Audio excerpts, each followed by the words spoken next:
Sexto ano, vamos embora para mais uma aula de religião. Hoje, ainda dentro das crenças primitivas, a gente vai conhecer um pouquinho da história dos povos pavinis. Quem são esses povos? No que eles acreditavam?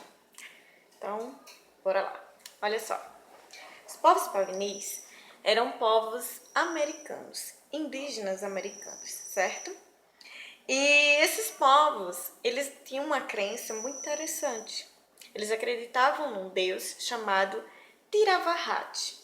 Tiravahat representava para eles a vastidão dos céus. E era um deus que tinha criado todos os homens, segundo suas crenças. Esse deus também ensinou aos homens da terra de que eles tinham um pai e uma mãe.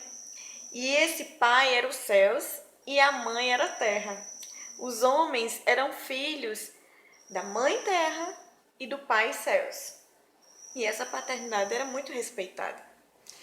Os povos pavinis, eles também tinham o culto aos ancestrais, né? E eles realizavam a chamada dança dos fantasmas, que era um ritual que eles praticavam com o intuito de ressuscitar os seus antepassados. Eles acreditavam que quando dançavam a dança dos fantasmas, todas as pessoas que já tinham partido, os seus avós, bisavós, tataravós, eles voltariam à vida. Era a promessa que esse ritual trazia, que em algum momento essas pessoas voltariam a viver novamente. E assim, todo ano, os pavinis realizavam do mesmo modo sempre a dança dos fantasmas. É engraçado que a gente hoje em dia, a gente tem aquela crença, né? No dia dos finados, a gente tem aquele dia específico do ano em que vai se homenagear quem já se foi, quem já partiu. O dia de finados, 2 de novembro. Os povos pavinis também tinham esse dia. E era exatamente quando eles faziam a dança dos fantasmas. Com o passar do tempo, esse povo ele foi perdendo as suas crenças, os seus costumes, principalmente por causa da colonização, né? Eles foram colonizados por povos vindos da Inglaterra e daí, com o passar dos anos, eles foram perdendo seus costumes e foram sendo cristianizados. No século XX, os povos pavinis estão praticamente quase todos cristãos, né? E ligados a igrejas metodistas, batistas, que são a linhagem evangélica, né? Não o catolicismo em si. Mas todos acabam se tornando cristãos. Vamos falar mais um pouquinho sobre os costumes dos povos pavinis, né? Antes de perderem essa sua crença, esse seu jeito de religiosidade, vamos falar um pouco sobre eles. Então, olha só. Os primeiros lugares sagrados para os povos pavinis eram lugares naturais. Florestas, cavernas, nascentes de rios. Esses lugares naturais eles eram tidos como sagrados e lugares onde os povos pavinis realizavam seus rituais. Porém, a questão do ritual, de se fazer uma cerimônia, de se fazer uma dança, de se fazer coisas, foi ficando cada vez mais forte para os costumes dos povos pavinis e aquilo ali necessitava de um local específico, que não dava para ser sempre um lugar natural. Nem sempre eles poderiam estar nas cavernas, nem sempre eles poderiam estar na nascente de um rio. Então precisava ter um lugar específico para que eles pudessem seguir com os seus rituais e seus costumes. Então começou-se a ter esses lugares e os principais lugares de ritual, os lugares ditos sagrados pelos povos pavinis, foram suas próprias casas. Para o povo pavini, o lar era como se fosse a miniatura do universo.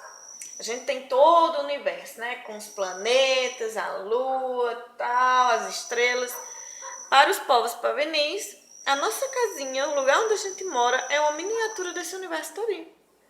Então, por isso que ele era um lugar sagrado. Dentro desse lugar sagrado, tinha uma forma de construí-lo, né? Não era de qualquer jeito que se fazia um lar para o povo pavini. Geralmente as casas eram feitas de terra terra batida, e elas tinham direcionamentos. A entrada da casa era direcionada para o oeste, aliás, minto, para o leste, né? A entrada da casa era direcionada para o leste. De cara, a casa, quando ela era construída, ela tinha 4 pilares que sustentavam essa casa. Aí você vai dizer, 4 pilares, questão, né, de engenharia, para sustentar bem. Não, não era questão de engenharia, era questão religiosa mesmo. Para os povos pavinis, existiam os 4 deuses que sustentavam o universo. E da mesma forma, eles precisavam ter 4 pilares que sustentavam a própria casa, porque a própria casa era uma miniatura do universo. Então, quem eram esses 4 deuses que sustentavam o universo? Eles chamavam de estrelas das 4 direções. E, por isso, representando as estrelas das 4 direções, eles colocavam 4 pilares para sustentar a casa. E esses 4 pilares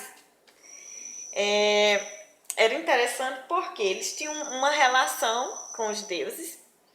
E na crença pavini, os 4 deuses sustentavam cada parte do universo. Quais eram essas partes? Primeiro, um sustentava o nordeste, o outro sustentava o noroeste, o outro sustentava o sudoeste e o outro sustentava o sudeste.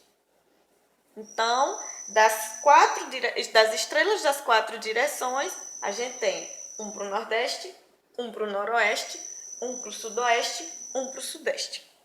Por isso que tinha que ter 4 pilares nas casas. Aí vamos lá. A entrada era para o leste, que era onde o sol nascia. Então, os primeiros raios de sol do dia iam entrar na casa pela porta da frente. No meio da casa sempre tinha que ter uma lareira. Essa lareira representava a vida da casa. E no oeste, que era onde o sol se põe, eles faziam sempre um altar de terra. E nesse altar de terra eles colocavam o crânio de um búfalo. Era interessante essa história do crânio do búfalo, porque eles botavam o crânio lá e eles acreditavam que toda vez que o sol entrava na casa, né, e que ele passava a atingir, quando ele já estava se pondo, que ele chegava a atingir lá no crânio do búfalo, lá no final da casa, o espírito de Tirabahat habitava ali, ocupava aquele interior daquele crânio e falava com os habitantes da casa. Então ficava tipo, todo mundo assim na expectativa, das umas 5 horas da tarde para o sol se pôr e o crânio começava a falar, porque Tirabahat estava ali, ele ia entrar dentro do crânio e ia começar a falar com todo mundo. No inverno, eles já tinham uma outra dinâmica dentro da casa. No inverno, eles construíam bacias, né, as chamadas bacias de vapor. Como é que funcionava isso? Eles colocavam essas bacias na lareira e colocavam pedras dentro. Essas pedras representavam os ancestrais. Era como se fossem os ancestrais que estavam habitando naquelas bacias. Eles acreditavam mesmo que cada pedrinha era um vozinho, uma vozinha que estava ali, entendeu? Então, quando chegava um determinado momento, eles mergulhavam aquelas pedras quentes que estavam ali sendo aquecidas o tempo todo e saindo um vaporzinho delas. Porque tudo que vai se aquecendo, vai saindo aquela fumacinha, não é verdade? Então, aquele vapor era vida, era os ancestrais que estavam ali. Por isso que chamava-se bacia de vapor.